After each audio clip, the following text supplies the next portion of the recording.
Alright, yeah, this is part 8 of schizophrenia and mental health, my experience. Yeah, part 8. Yeah, part 8. Yeah, so basically I was hanging out there and everything was going manic, my psychosis was getting stronger, and I can't explain this all in one kind of line of a time scale, time field, of at the arrow of time. It's all kind of amalgamated and enmeshed in kind of various memories. But yeah, I wasn't able to get to my settlement in time, and they cleared it all away. The council came with vans and people. They basically took down my tent. I hadn't removed anything from there. I lost basically most of my collection of clothes that I'd got in the last 4 or 5 years as a teenager. I lost more or less all my crystals. I lost lots of things there. I think the only thing I did actually rescue was a staff I made. And I was massively into crystals before then, and I was giving loads away to people just randomly because I believe they needed to be shared.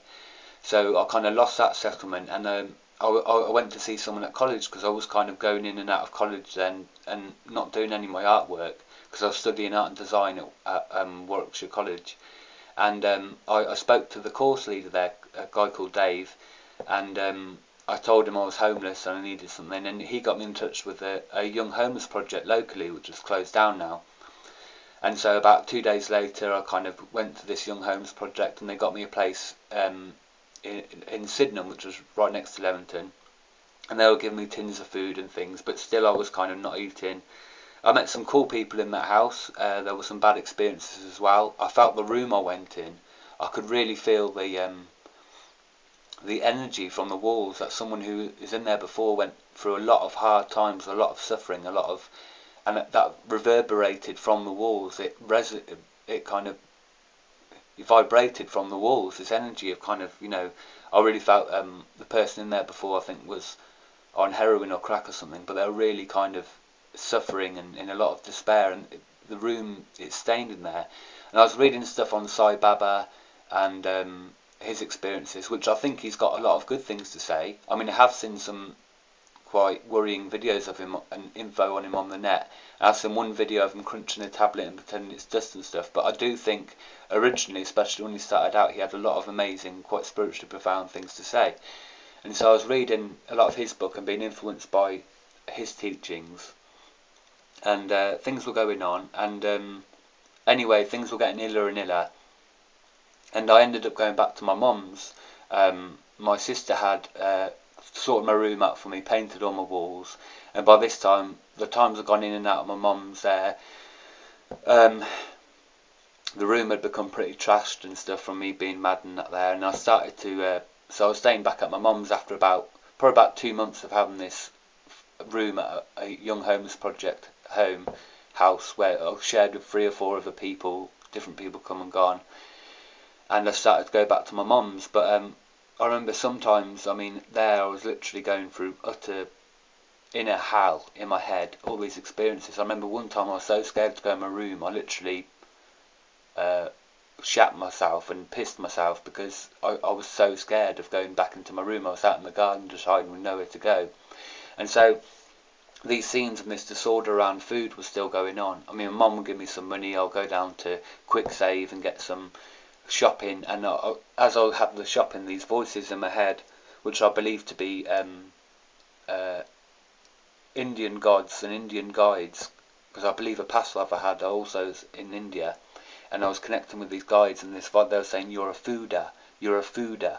And some of the stuff that goes through my mind at these times was quite comical, but I had this common theme of this piss taker in my head, which would try and make light of a situation, but would really be very critical, like take the piss out of me big time.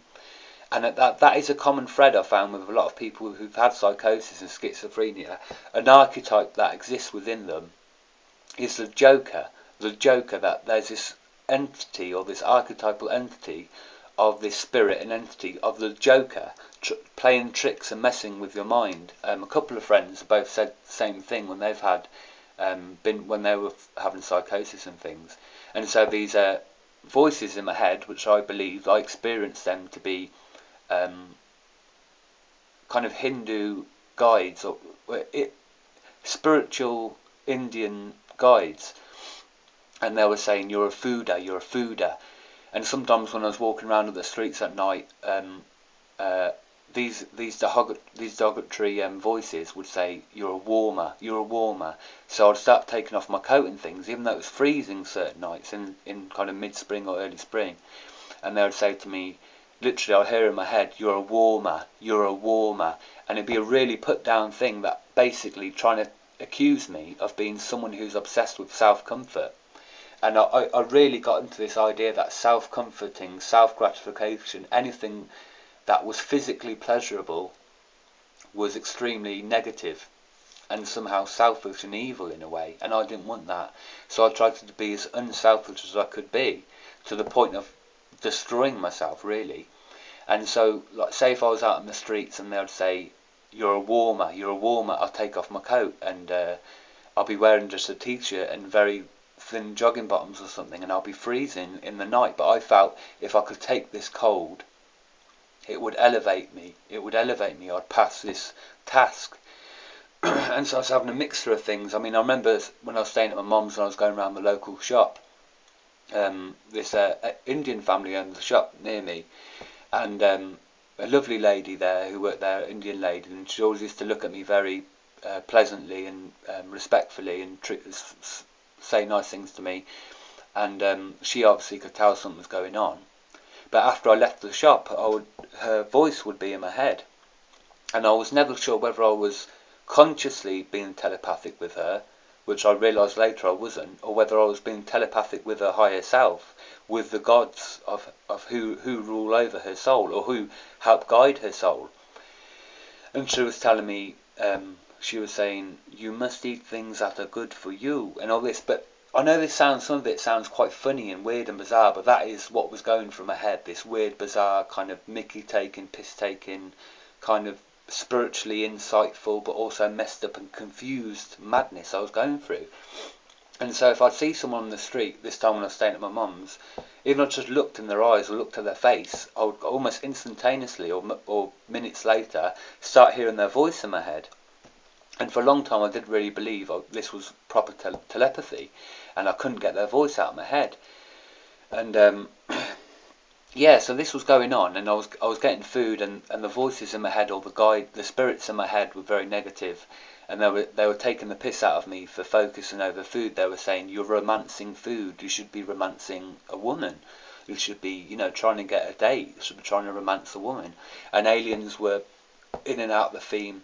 And throughout this time, especially when I was back in my room at my mum's, I had this recurring vision of that I was supposed to be the Messiah, and I'd somehow let down the forces of good. I'd somehow let down the forces of light, and I let down the gods that wanted the world to now accelerate into enlightenment.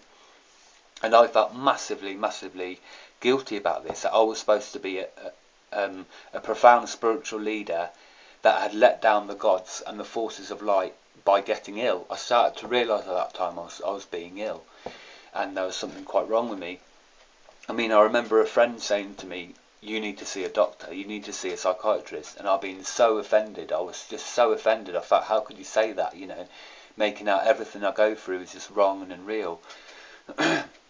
Anyway, yeah, I remember seeing my friend one time, a close friend of mine. I'll go around there, and you could see how distressed I was from what I was going through. And he had the telly on, and I literally felt that the aliens could see me through the telly, and they could beam their energies, their horrible radiating energies through the telly onto me.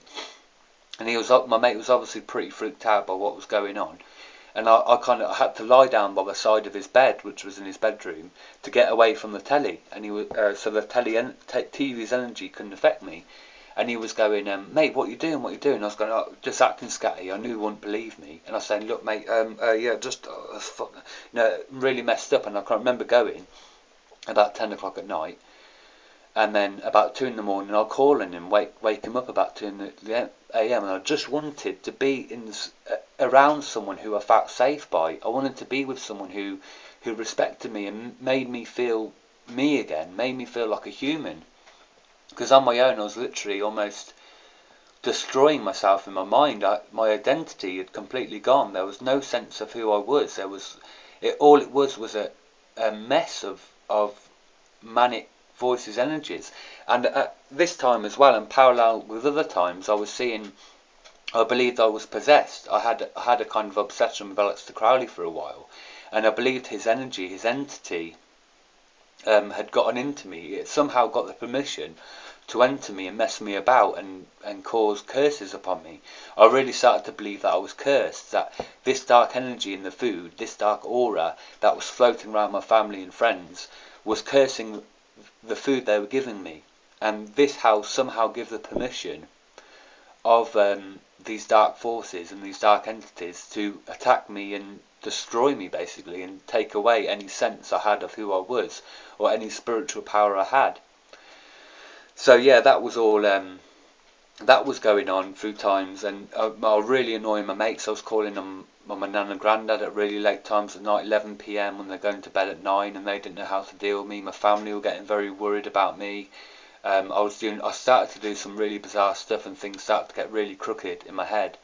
I remember being out one time in the garden, and I felt I couldn't even move, and it was really cold, and I was only had a thin jacket on and stuff, and it was really, and I was standing there, and I didn't know what to do, and I was having all this kind of like voices and thoughts in my head, these mad thoughts, and I remember my brain literally tuning into the radio, and I was hearing radio frequencies in my head, and that to me was a total reality. I was tuning into the radio, but it was all very confused, and I was literally pretty much blown away, at the time.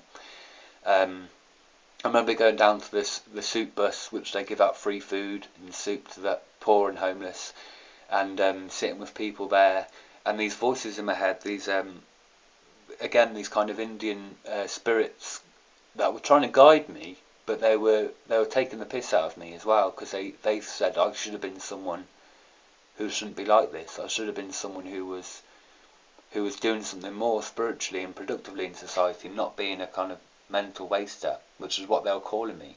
I don't think anyone's ever a waster, but that's what they were calling me. I'll carry on the next video. Thanks.